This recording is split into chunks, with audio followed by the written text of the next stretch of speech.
வணக்கம். சற்று முன் கிடைக்கப்பெற்ற மிக முக்கியமான செய்தி ஒன்று வெளியாகியுள்ளது.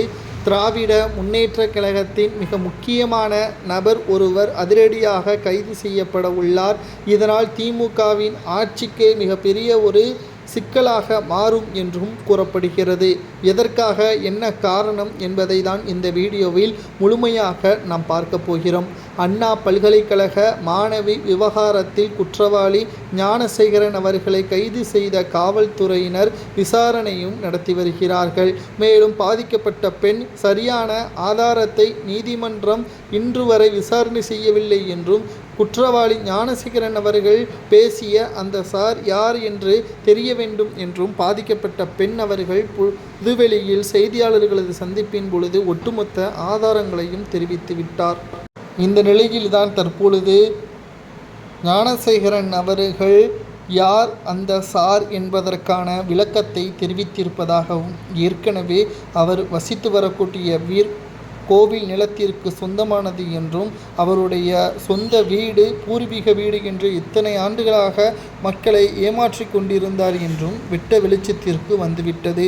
திமுகவின் மிக முக்கியமான பொறுப்பில் இருந்ததும் சைதாப்பேட்டை, குறிப்பாக மண்டப சாலையில் அவரது ஒட்டுமொத்த அதிகாரங்களும் ரவுடி போல்தான் இருப்பதாகவும், பின்னால் அரசியல் கட்சி இருப்பதை வைத்து பல பேரை மிரட்டுவதாகவும் அப்பகுதி மக்களே கடுமையான குற்றச்சாட்டுகளை முன்வைத்தார்கள். மேலும் அவரது வீட்டிலிருந்து பல லேப்டாப்கள், பென்ட்ரைவர்கள், ஏராளமான ஆவணங்களையும் கைப்பற்றியிருந்தார்கள்.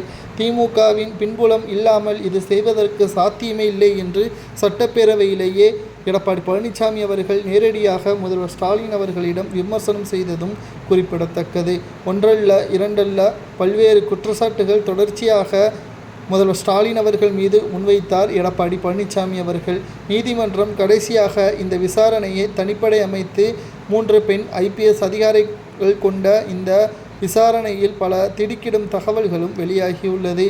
மேலும் கல்லூரி பேராசிரியர் 2 இதில் சிக்கியிருப்பதாகவும், அவரை தொடர்ந்து மாவட்ட செயலாளர்கள் 2 நபர்கள் இதில் செயல்பட்டிருப்பதாகவும் தெரிய வந்துள்ளது.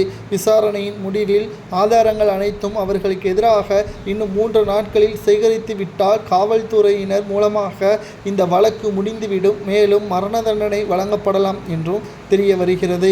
குற்றவாளி ஞானசேகரனுக்கு மரண தண்டனை என்றால் அந்த சாருக்கு என்ன தண்டனை வழங்கலாம் என்பதை நீங்களே கமெண்ட் வாயிலாக கூறுங்கள். திராவிட முன்னேற்றக் கழகத்தின் ஆட்சியில் பல குற்ற செயல்கள் தொடர்ச்சியாக நடைபெற்று வருவதால் திமுகவின் ஆட்சியை கலைக்கலாம் என்று எடப்பாடி பழனிசாமி அவர்கள் விமர்சனம் செய்வது சரியா தவறா என்பதையும் கமெண்ட் வாயிலாக மறக்காமல் கூறுங்கள்.